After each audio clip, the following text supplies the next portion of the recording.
The siren still echoed in Jamal Pierce's ears as he stepped out of the ambulance, breath sharp with adrenaline. Dawn light flickered across the quiet street, painting silver over his paramedic jacket. He'd just resuscitated a teenager whose heart had stopped on a basketball court. His hands still trembled from the crash of it. The save, the relief, the whispered thank you from the boy's mother. Then a police cruiser rolled up fast. Too fast. The tires hissed. The door slammed. Officer Riker stepped out like a shadow thrown by the rising sun.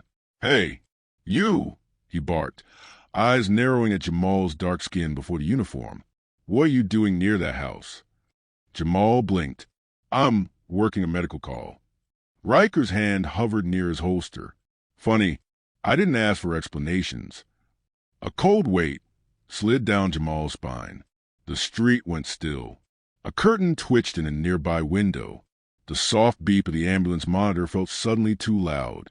"I said," Riker repeated, stepping closer, breath sharp with authority. "People like you don't belong in this neighborhood."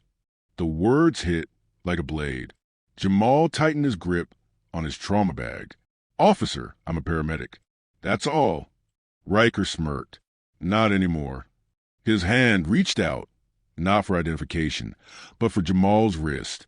The radio in the ambulance crackled urgently behind them, but Jamal couldn't turn. Riker's fingers closed like a cuff, and the world held its breath.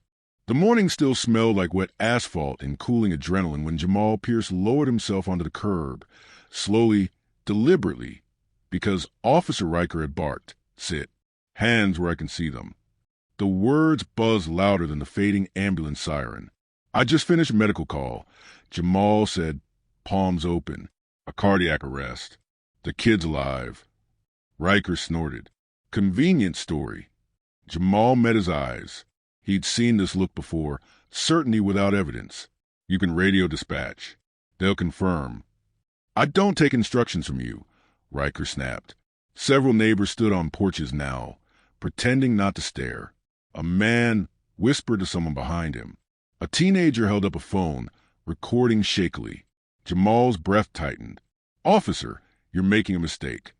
"No," Riker said.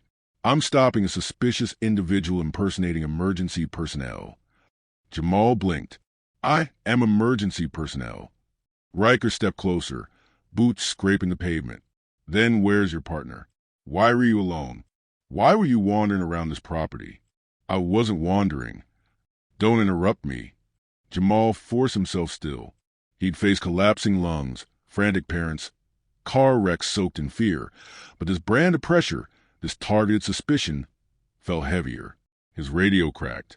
"Medic 7, status check?" He couldn't reach it.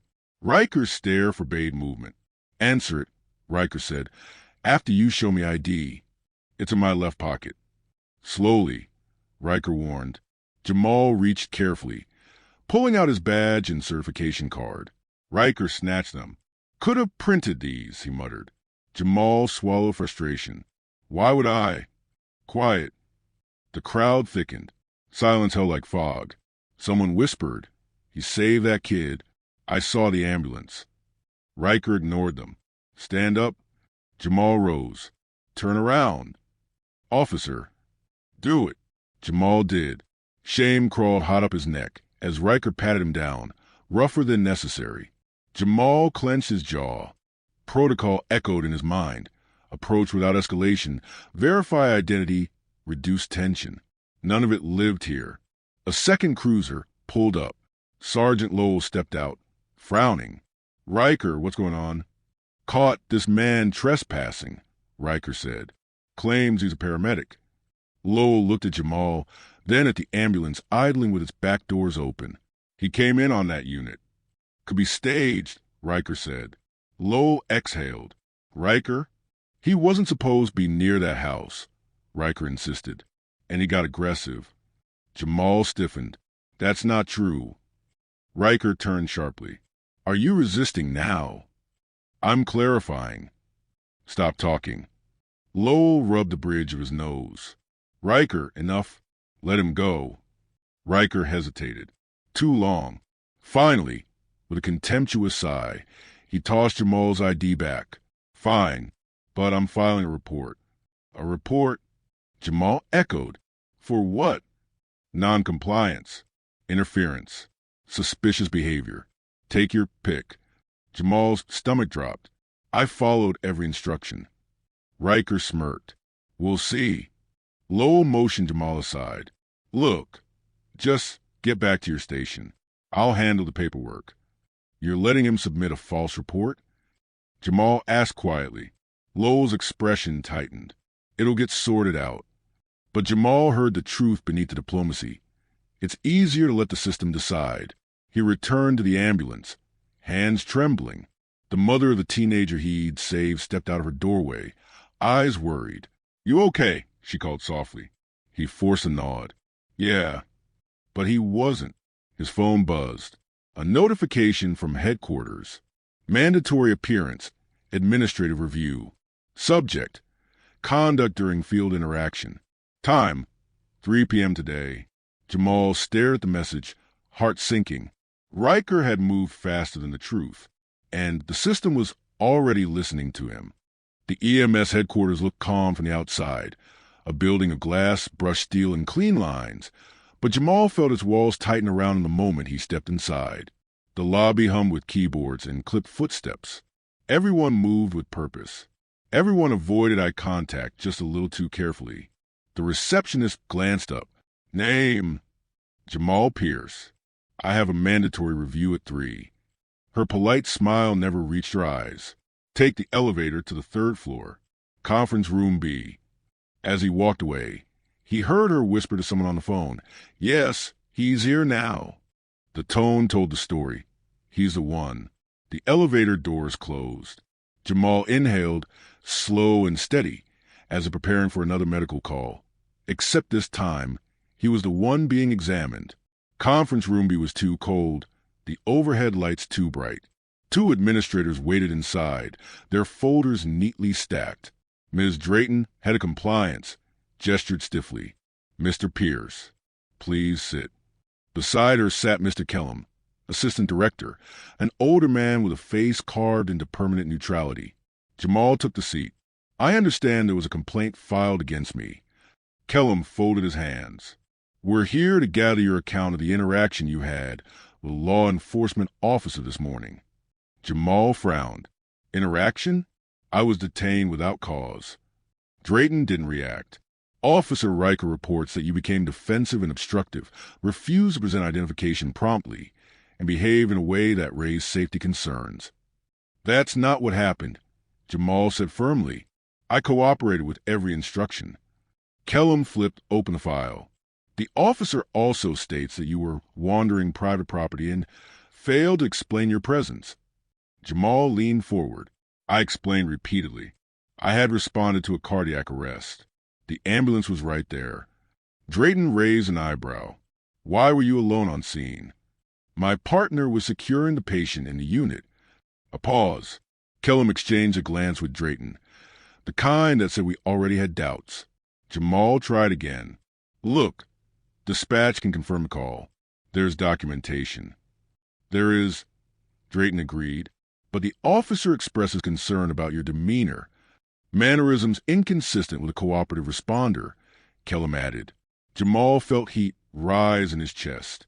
My demeanor? I was sitting on a curb with my hands up. How much more compliant could I be?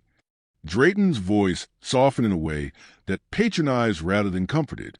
We're not here to blame you.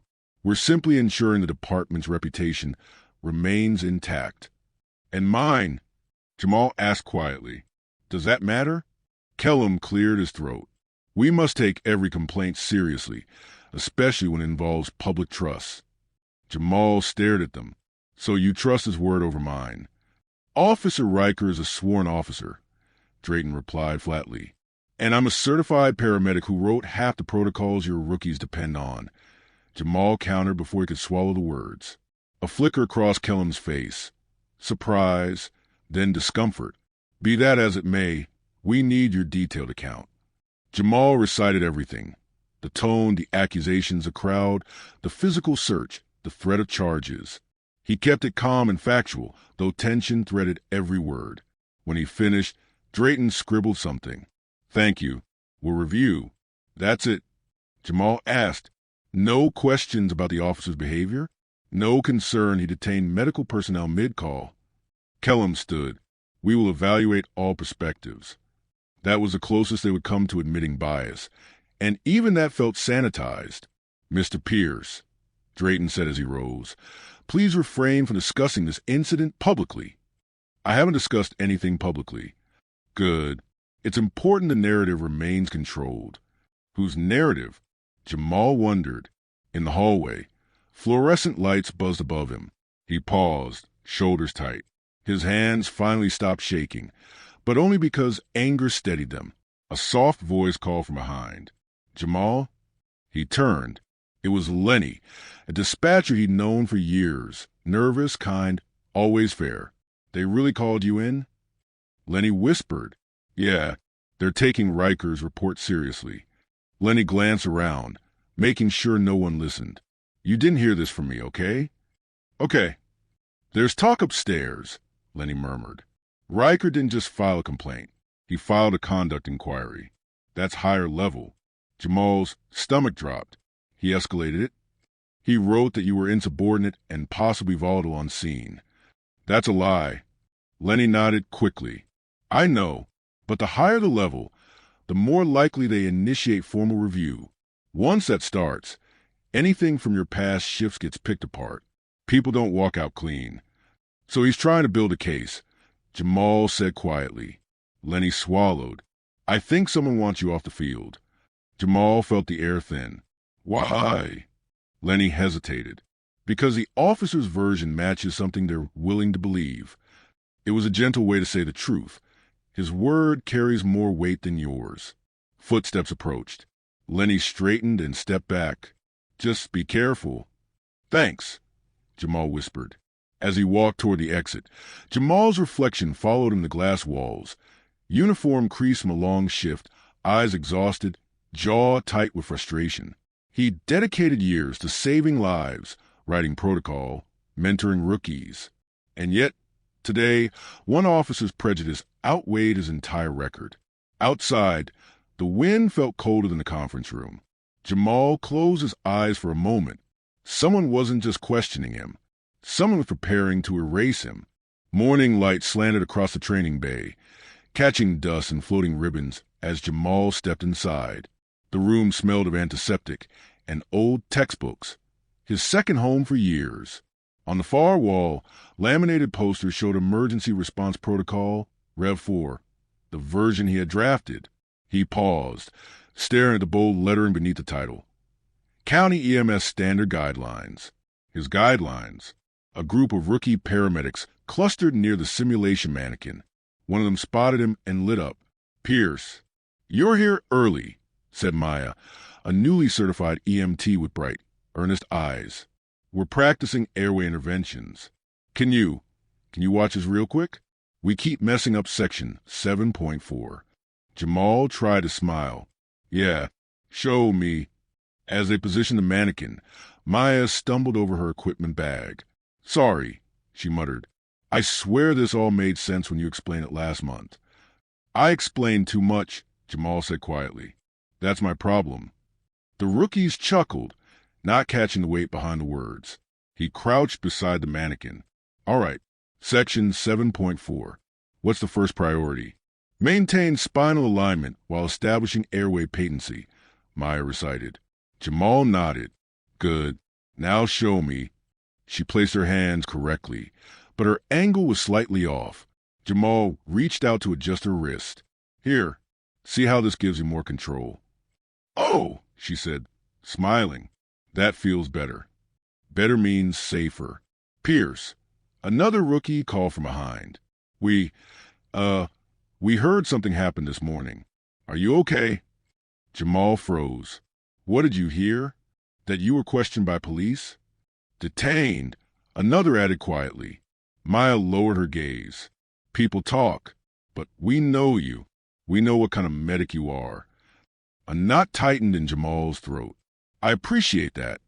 You want to tell us what really happened? Someone asked gently. No, Jamal said after a moment. Not yet. Not until he understood how deep the damage went. He spent the next hour guiding them through scenarios, intubations, hemorrhage control, pediatric emergencies. The routine steadied him. Here, he wasn't a suspect or a file under review. Here, he was a teacher, a leader. But halfway through correcting another technique, the door creaked open. Mr. Kellum stepped inside, clearing his throat. Pierce? A moment. The rookies glanced nervously at each other. Jamal rose. Is this about the administrative review? Kellum's expression tightened. We've completed preliminary evaluation. Please step into the hallway. Jamal followed him out. The door closed behind them, muffling the rookie's whispers. Kellum didn't waste time. You're being placed on temporary administrative suspension. The floor shifted. For what? Jamal asked, voice low. Pending further review of the complaint. You don't even have findings. It's standard procedure, Kellum said. It's not punitive. It feels punitive. Kellum exhaled. Look, the department needs to maintain public trust. Any controversy involving field personnel must be handled carefully. I saved a child's life, Jamal said. That's the only public interaction I had today before Riker escalated. We're not suggesting wrongdoing, Kellum said quickly. Just caution. Jamal stepped back. This isn't caution. This is him choosing his word over mine. Kellum didn't deny it. Turn in your badge and unit key for now. Jamal stared. I wrote your emergency protocol. And you're suspending me because an officer didn't like my presence in a neighborhood. Kellum softened, almost regretful.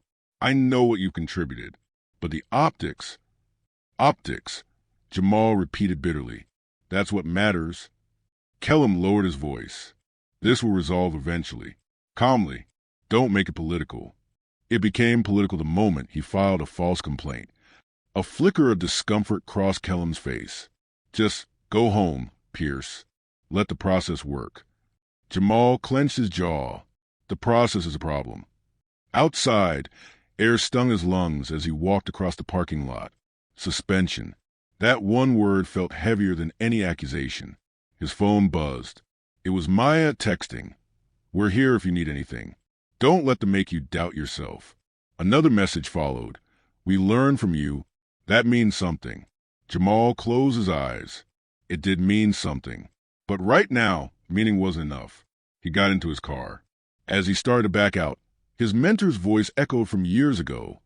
Chief Warren, who had retired before all this. Protocols aren't just rules, Jamal. They're shields. They protect responders from chaos, and chaos from responders. But shields only worked when the system allowed them to. He drove to the riverfront, parking under a bare oak tree. Waves lapped against stone. He leaned forward, arms on the steering wheel, breath unsteady. The suspension would ripple. Investigators would scrutinize his records, his calls, his reports. They'd pick apart moments he barely remembered. That was how internal reviews worked. Magnify the medic, minimize the officer. A voice interrupted his thoughts. You all right, man? It was Kenneth, another veteran paramedic, jogging past. He slowed, concern etched on his face. I heard something happened today, Kenneth said, words traveling fast. Too fast, Jamal muttered. You want to talk?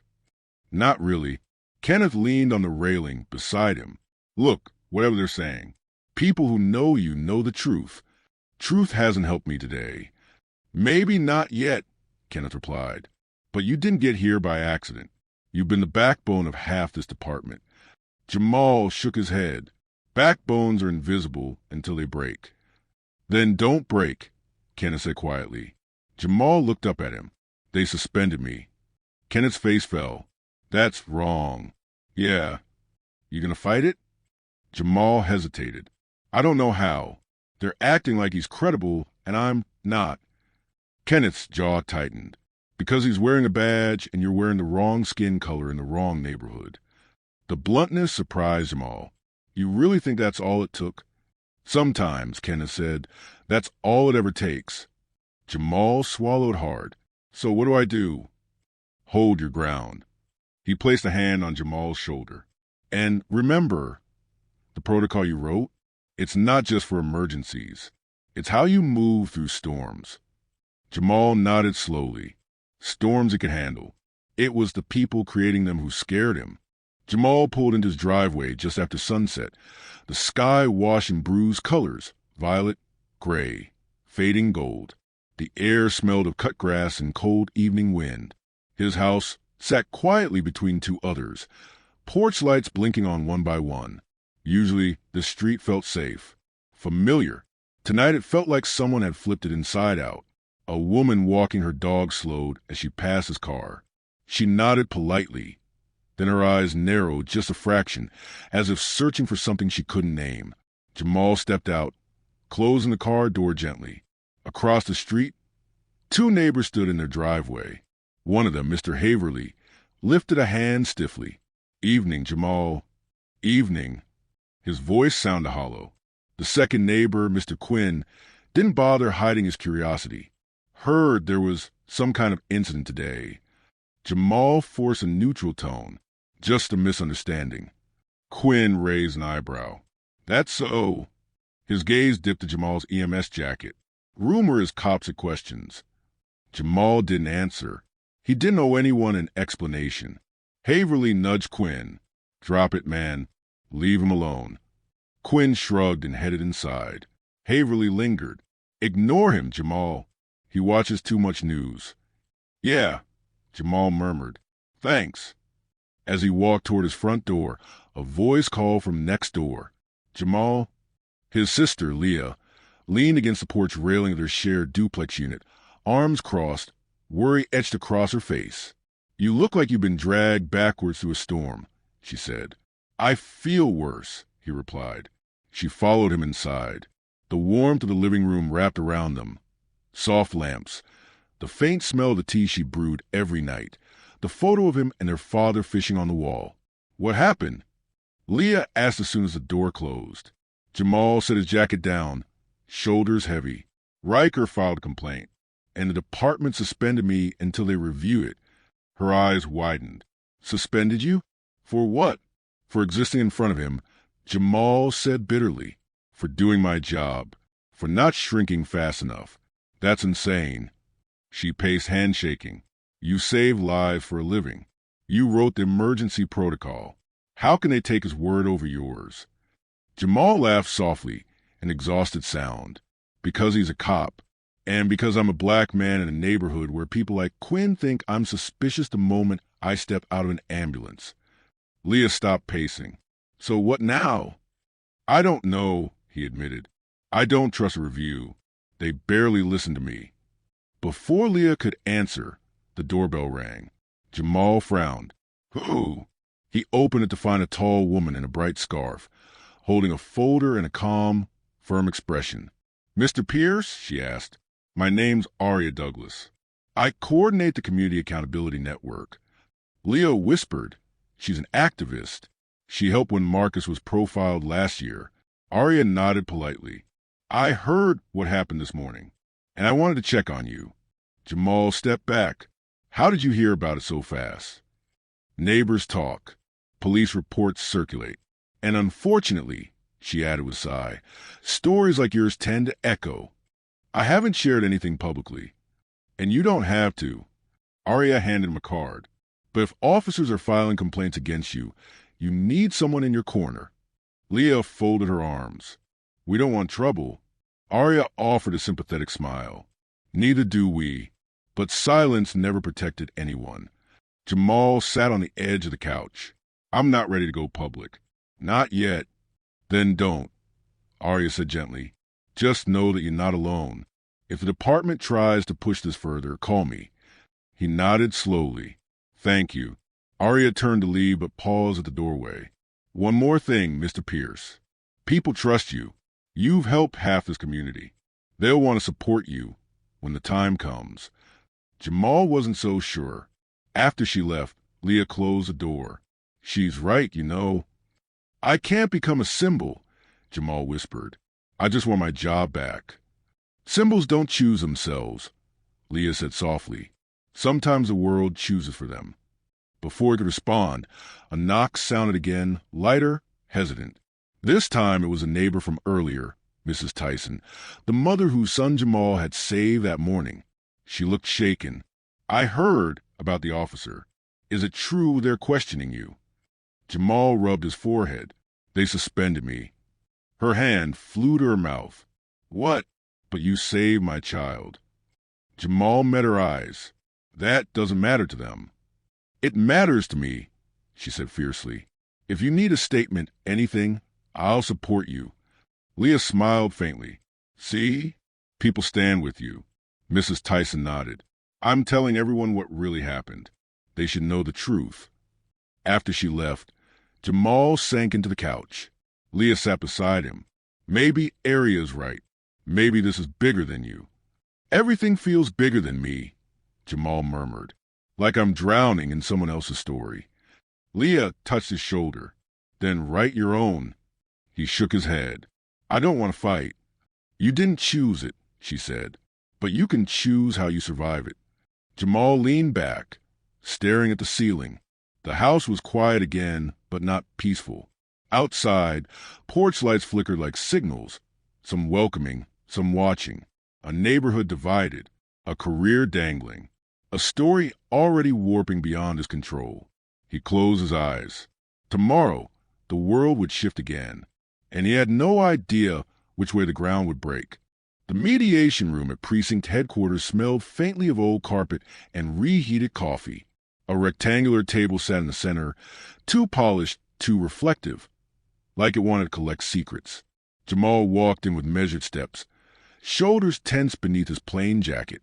He had been instructed not to wear his uniform. Officer Riker was already there. He lounged back in his chair, arms crossed, lips curled in the faint smirk of someone who believed the ending was already written. The mediator, a gray-haired woman named Ms. Benton, cleared her throat. Mr. Pierce. Officer Riker, thank you for agreeing to this voluntary discussion. Voluntary? Jamal murmured under his breath. Right. Riker heard it. His smirk widened. Ms. Benton gestured. Let's begin by hearing Officer Riker's account. Riker leaned forward. I responded to a suspicious individual near a residence. The man, he nodded toward Jamal, was behaving erratically, refusing to comply, and became verbally aggressive. Jamal's jaw tightened. That's not true. Riker ignored him. I asked him to identify himself. He hesitated. He looked nervous, kept glancing at the house, like he was checking if someone was watching. That's because a mother was watching, Jamal said. The mother of the kid I had just resuscitated. Ms. Benton raised a calming hand. Mr. Pierce, you will have time to present your account. Riker continued, unfazed. He was alone, carrying a bag. It seemed consistent with burglary tools. Jamal stared at him, stunned. My trauma kit? You thought my trauma kit was burglary tools. It's not my job to guess, Riker replied coolly. It's my job to investigate potential threats. Jamal let out a slow breath. You didn't investigate. You assumed. Based on behavior, Riker said, and location. Location meaning a wealthy neighborhood? Jamal countered. Riker shrugged. Some areas don't get foot traffic from strangers. It's a safety concern. I wasn't on foot, Jamal pointed out. I was stepping out of an ambulance. Ms. Benton scribbled something. Let's keep this constructive. Jamal fixed his gaze on Riker. Did you ever ask dispatch whether a medical call was happening on that street? Riker paused. A crack. No, he admitted. I observed what I saw. You observed my skin, Jamal snapped, and decided threat before you decided truth. Ms. Benton cleared her throat sharply. Let's avoid accusations of intent. Jamal leaned back. Then let's talk about facts. Riker folded his arms. Facts are exactly what I'm giving. Ms. Benton shifted her attention. Mr. Pierce, your account, please. Jamal exhaled, steadying himself. I completed a cardiac arrest call. My partner was transporting the patient. I remained to confirm details with family. Officer Riker arrived aggressively, questioned my presence, dismissed my identification, and detained me without cause. I detained you because you were evasive. Riker shot back. I wasn't evasive, Jamal said. "You refuse to listen." Riker scoffed. "If you followed orders, you wouldn't be suspended right now." Jamal's fist tightened. "I'm suspended because you filed a false complaint, and because people are too afraid to contradict you." Ms. Benton leaned forward. "Gentlemen, this meeting is to find clarity, not escalate conflict." Jamal turned to her. "Then start by asking him to explain the specific procedure he claims I've violated." Riker blinked. "Procedure?" "Yes," Jamal said. "You wrote that I interfered with scene security. What policy number is that under?" "You wrote it down, so you should know." Riker frowned. "It's standard law enforcement protocol." "Which one?" Jamal pressed gently but firmly. "It doesn't have a number. It's understood practice." Jamal tilted his head. "Understood by whom?" Riker hesitated again. Ms. Benton noticed. "Officer, can you provide the specific directive or wording from policy?" "It's part of the response guidelines," Riker said, frustration creeping in. "When emergency responders are questioned, they must comply with officer oversight." Jamal sat up straighter.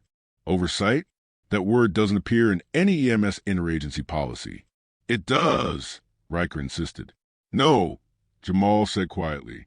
"It doesn't, because I wrote that policy." The room froze. He let the silence stretch. Ms. Benton blinked. "You wrote it?" Jamal nodded. "The Interagency Emergency Response Protocol implemented countywide 3 years ago. I was part of the task force." Riker's description of the guideline doesn't exist. Riker's face flushed. "You think you're smarter than me? That it means anything?" "It means," Jamal said, "that your complaint is full of procedural claims that aren't real." Riker slammed his hand on the table. "I saw what I saw. And I lived what I lived," Jamal replied. "If you made a mistake, admit it. Don't double down because you think the system will protect you." Ms. Benton raised both hands. "Enough. Officer Riker, can you verify your procedural citations?" Riker clenched his jaw. "It's not my job to memorize every number." "It is your job," Jamal said softly, "to tell the truth." A long silence fell over the room. Ms. Benton finally spoke. "Given the inconsistencies between Officer Riker's stated procedures and the actual written guidelines, I will need to review both accounts thoroughly." Riker shot Jamal a venomous look. "This isn't over," he muttered. Jamal met his gaze. "It never is." As Ms. Benton gathered her papers, she added, "Mr. Pierce, thank you for clarifying your involvement in writing the emergency protocol. That will be taken into consideration." For the first time, Riker's confidence faltered. Outside the room, the hallway buzzed with distant phones and shuffling feet. Jamal stepped aside, letting his pulse settle. A young officer walking past glanced at him, hesitated, then whispered softly, "He's been twisting stories for years." Jamal looked up. "Riker?" The rookie nodded briefly. "Some of us see it. We just can't say it." "Why tell me?" The rookie's eyes flicked toward the mediation room. "Because someone needs to." Before Jamal could respond, the officer walked away. The crack in the blue wall had widened, and Jamal felt, for the first time since the incident, a flicker of leverage. But leverage came with danger. He knew Riker wouldn't let this go, and the system wouldn't either. Rain tapped softly against the windows of Jamal's living room as he sat at the dining table. Papers scattered around him. Old evaluations, commendations, shift logs. It felt surreal, gathering proof of a career he had never imagined defending. Leah wandered in wearing an oversized hoodie.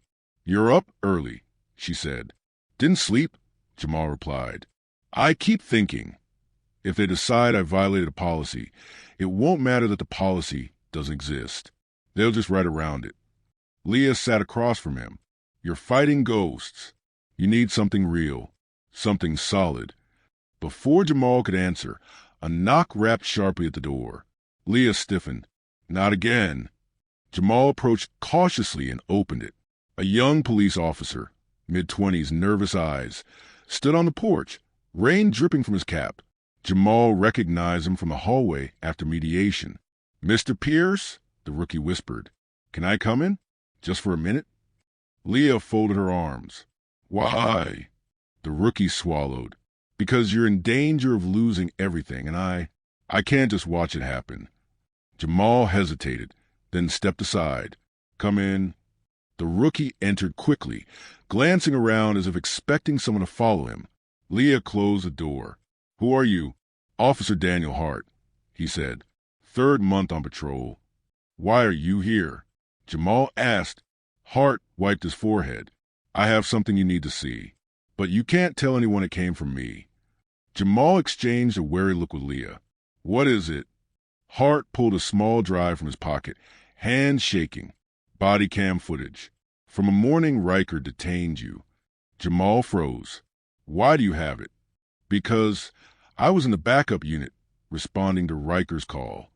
Hart's voice cracked. I wasn't close enough to stop him, but I recorded everything when I arrived. Leah stepped closer. Why bring it here? Why not report it? Hart's laugh was bitter. Report Riker? He'd bury me.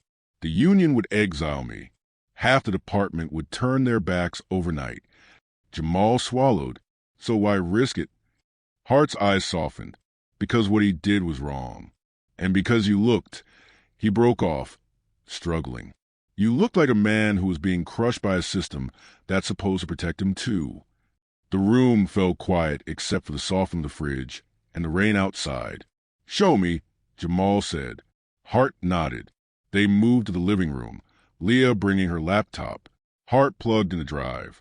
The screen lit up with the timestamp. 6 hours, 58 minutes, and 43 seconds.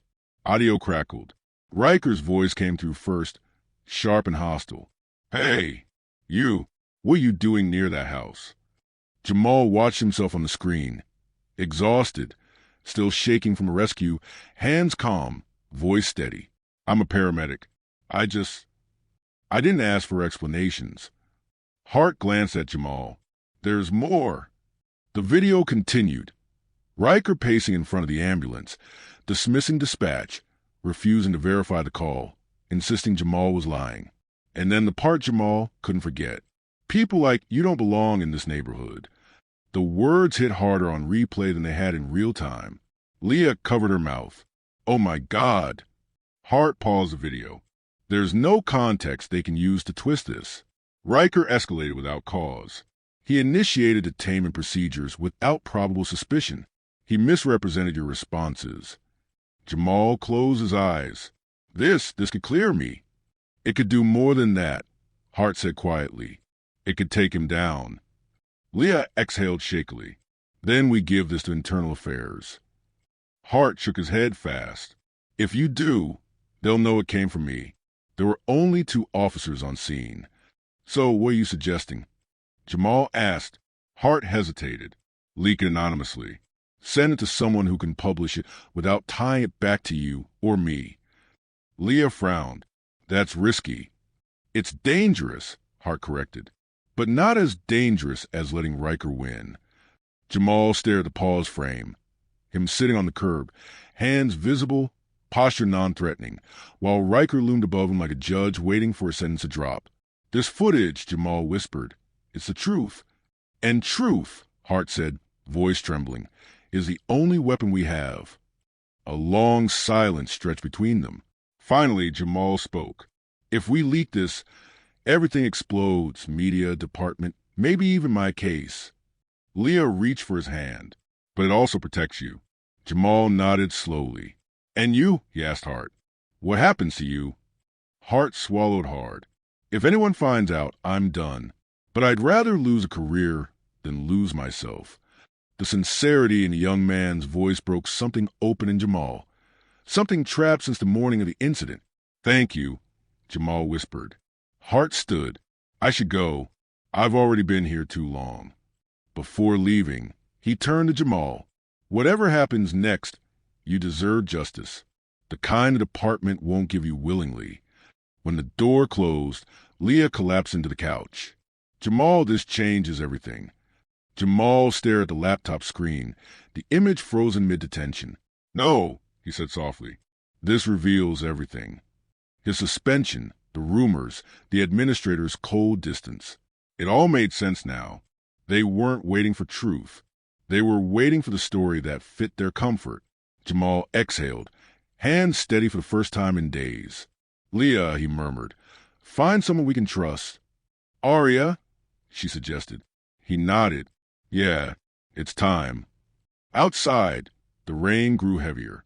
Inside, the crack in the blue wall widened into something else.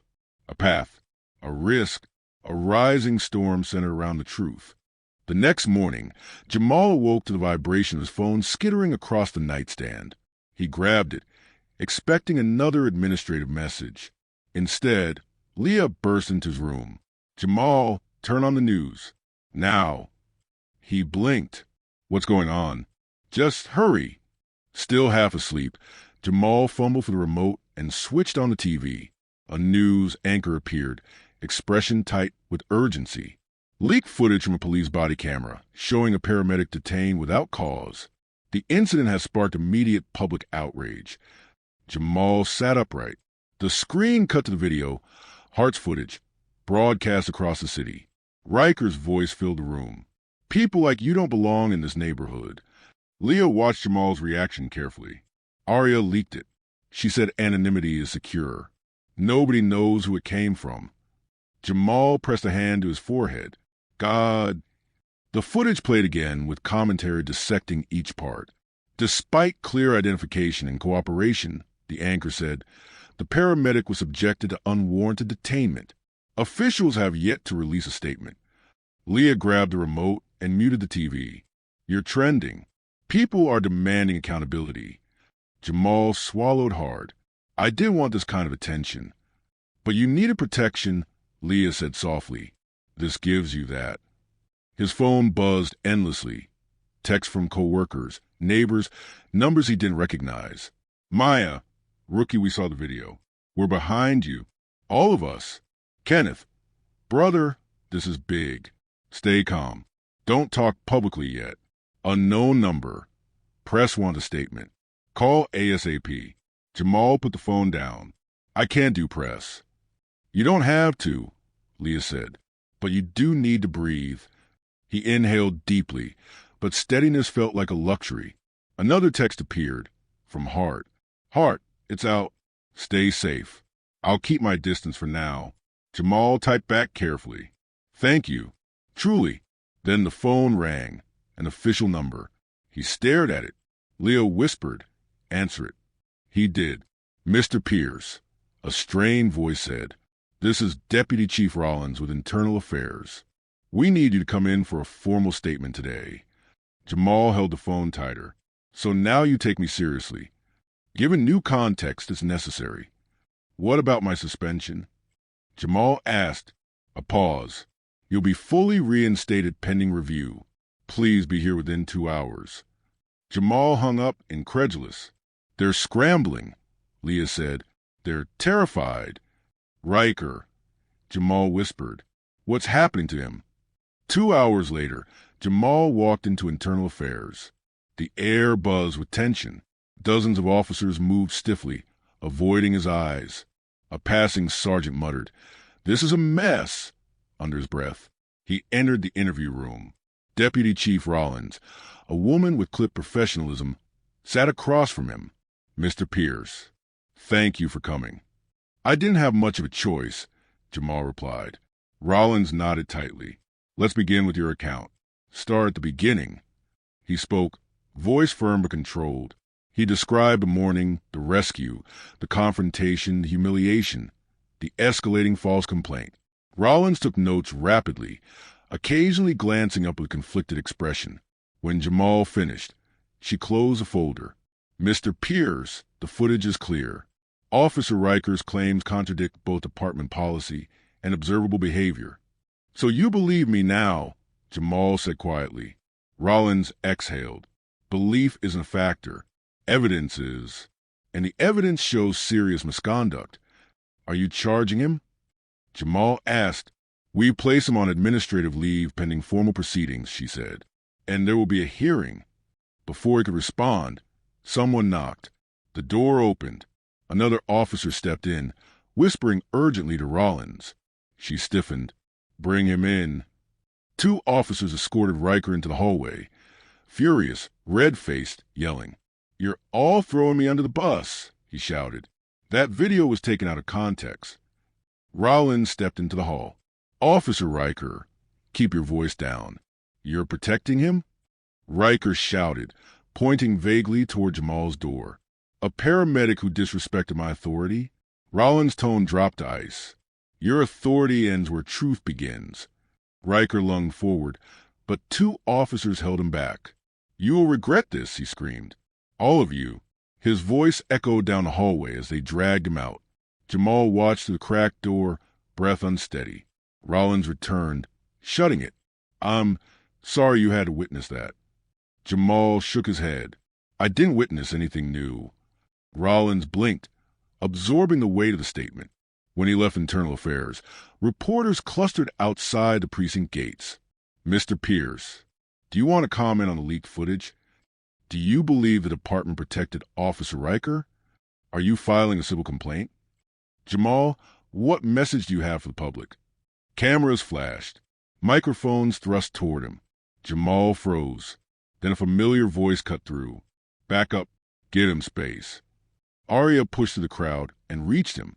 "We need to get you out of here," she whispered. "This media storm isn't safe." Jamal followed her through the mass of reporters, shielding his face until they reached her car.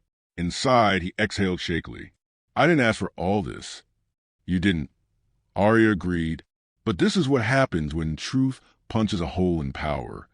Jamal stared out the window. "What happens now?" "Now," Arya said, "the narrative unravels. Investigations don't move because they want to. They move because they have no choice." Jamal leaned back, the weight of the last few days settling on his shoulders. "What about me?" he asked softly. "What happens to me?"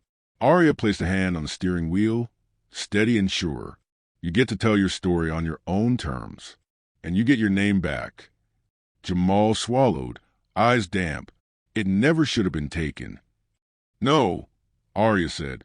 "It shouldn't have. But now the whole city knows who took it and why." As they drove away from the precinct, helicopters buzzed overhead, news vans swarming like metal insects. For the first time since the incident, the world no longer felt silent around Jamal. It felt loud, messy, chaotic, but loud for the truth. The blue wall hadn't fallen, but it was cracking. And through those cracks, light was finally forcing its way in. A week after footage surfaced, Jamal walked into the administrative building for the first time since his reinstatement. The glass doors slid open with a soft hiss. Too soft for the weight of the day. People looked up as he passed. Some nodded. Some stepped out of the way. Some pretended not to see him at all. Maya, the rookie EMT, practically sprinted from the hallway. "Jamal, you're back." He managed a small smile. "Just for the hearing." Her expression softened. "Well, we're all rooting for you." He appreciated her sincerity, even if it couldn't shield him from what waited upstairs. Conference room hummed with whispers. Tension coiled tight. At one end of the table sat the disciplinary board. At the other, Officer Riker, jaw clenched, eyes bloodshot. His posture radiated fury. Jamal took his seat across from him. No uniform today, just a steady presence. Deputy Chief Rollins cleared her throat. "This hearing concerns allegations of misconduct by Officer Riker during an encounter with Paramedic Jamal Pierce." Riker scoffed loudly. "Allegations based on illegally leaked footage." Rollins held up a hand. "We're not here to debate the source, only the truth." Riker leaned forward. "My actions were for public safety." Rollins opened a folder. "Public safety does not include fabricating procedural justifications. The guidelines you cited do not exist." Riker's face darkened. "I acted on instinct." "Instinct shaped by bias," Rollins replied calmly. "The footage shows clear racial profiling and unjustified detainment." Murmurs moved around the room. Jamal remained silent. He wanted to speak, but this was not his fight anymore. It belonged to the truth. Rollins continued. "Officer Riker, you misrepresented the paramedic's behavior, escalated without cause, and submitted a false complaint. This undermines interdepartmental trust and endangers both responders and the public." Riker slammed his palm on the table. You're choosing him over me? Him. Rollins didn't flinch. We're choosing evidence. Riker's voice cracked with rage. You're throwing away 20 years because a video makes the department look bad. No, Rollins said firmly. We're acknowledging that harm was done. Silence settled. A final decision was read aloud. Officer Riker will be suspended indefinitely pending termination review. Additional charges may be pursued based on further investigation. Riker froze. Then he whispered, You're all cowards. As two officers escorted him out, he turned once more toward Jamal. This isn't justice, he hissed. This is politics. Jamal held his gaze without blinking. Justice doesn't require your permission. The door shut behind Riker. It sounded like a gavel. After the hearing, Jamal stood outside the building, sunlight warming the concrete. Arya approached, hands in her coat pockets. You handle that well, she said. I didn't say anything. Exactly, she replied. Your silence made his noise louder.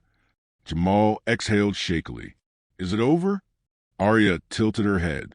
The public storm will fade.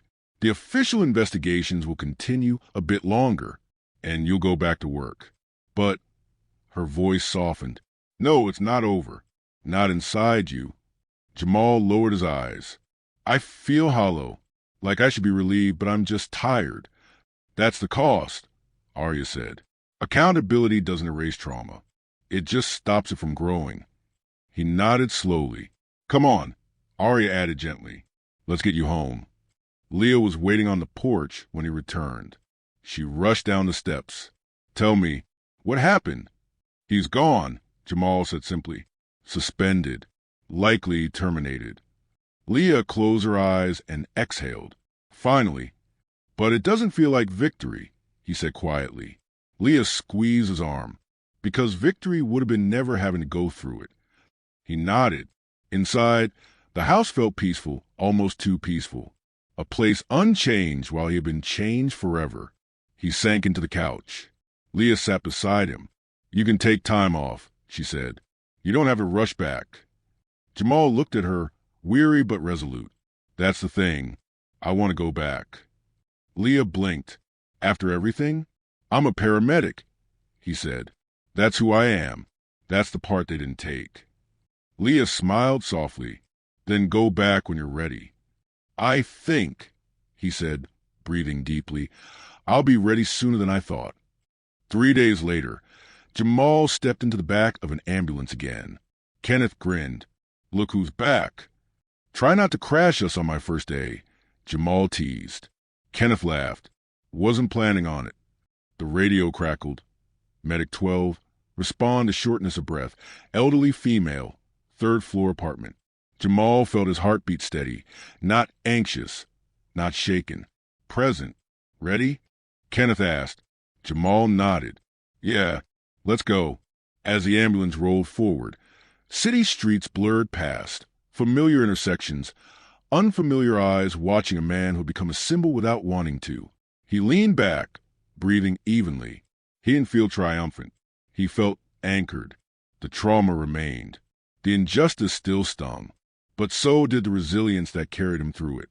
They arrived at the apartment building. Kenneth grabbed the monitor. Jamal shouldered the trauma bag. On the stairwell, Kenneth glanced back. Good to have you, brother. Jamal smiled, small but genuine. Good to be back. He climbed the last step, knocked on the patient's door, readied himself, because saving lives had always been his truth. And now, finally, the world knew it too.